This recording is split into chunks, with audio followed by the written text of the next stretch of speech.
ক্রোধকে শাসন না করলে ক্রোধই মানুষকে শাসন করবে। রাগ হলো এক বিশেষ ক্ষতিকারক শক্তি, যা একটি বড় হৃদয়কে নষ্ট করে দেয়। রাগ ও ঝগড়াটে স্বভাবের ব্যক্তিরা নিজেরাই নিজেদের জীবনকে ধ্বংস করে। এরা সুখের দিনে বা দুঃখের দিনে কাউকে পাশে পায় না, আর এক সময় জীবন বরবাদ হয়ে যায়।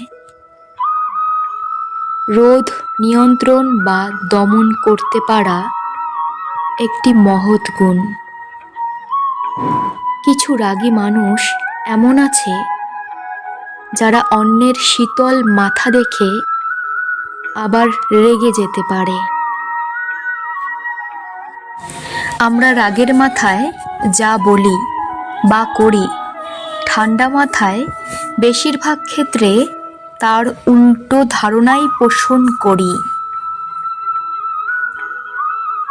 কোনো মানুষ রাগান্বিত অবস্থায় ঘোড়ায় চড়লে ঘোড়া তাকে অন্য জায়গায় নিয়ে যেতেই পারে।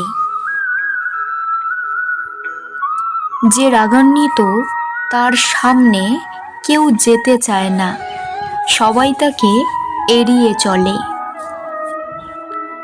রাগের সবচেয়ে বড় প্রতিকার হলো বিলম্ব করা।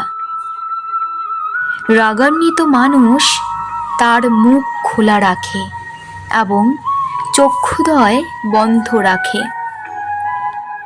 রাগ ও ক্রোধ যে কোনো মানুষকে যেভাবে অন্ধকারময় পথে পরিণত করে, যখন সে সেটা বুঝতে পারে, সেই পথ থেকে ফেরা খুবই দুঃসাধ্য হয়ে ওঠে।